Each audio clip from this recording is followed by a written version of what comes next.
Heera gold కేసులో తెలుగు రాష్ట్రాల్లో విస్తృత సోదాలు నిర్వహించింది ఎన్ఫోర్స్మెంట్ డైరెక్టరేట్. హైదరాబాద్లోని బంజారాహిల్స్ తో పాటు ఏపీలోని తిరుపతి, విశాఖపట్నంలో ఒకేసారి 5 చోట్ల సోదాలు నిర్వహించారు.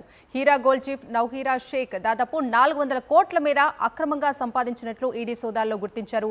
భారీగా ఆస్తి పత్రాలతో పాటు 90 లక్షల నగదు, 12 కొత్త లగ్జరీ కార్లను స్వాధీనం చేసుకున్నారు.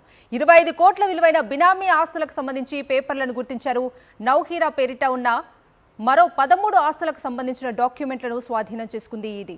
హీరా గోల్డ్ వ్యవహారంలో ఇప్పటికే నౌహీరాపై పలు రాష్ట్రాల్లో 60కి పైగా కేసులు నమోదయ్యాయి.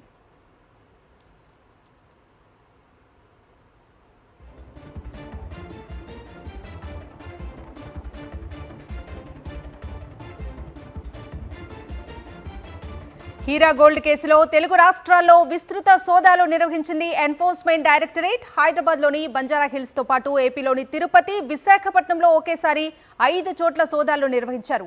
హీరా గోల్డ్ చీఫ్ నౌహీరా షేక్ దాదాపు 400 కోట్ల మేర అక్రమంగా సంపాదించినట్లు ఈడీ సోదాల్లో గుర్తించారు. భారీగా ఆస్తి పత్రాలతో పాటు 90 లక్షల నగదు, 12 కొత్త లగ్జరీ కార్లను స్వాధీనం చేసుకున్నారు. 25 కోట్ల విలువైన బినామీ ఆస్తులకు సంబంధించి పేపర్లను గుర్తించారు. నౌహీరా పేరిట ఉన్న మరో 13 ఆస్తులకు సంబంధించిన డాక్యుమెంట్లను స్వాధీనం చేసుకుంది ఈడీ. హీరా గోల్డ్ వ్యవహారంలో ఇప్పటికే నౌహీరాపై పలు రాష్ట్రాల్లో 60కి పైగా కేసులు నమోదయ్యాయి.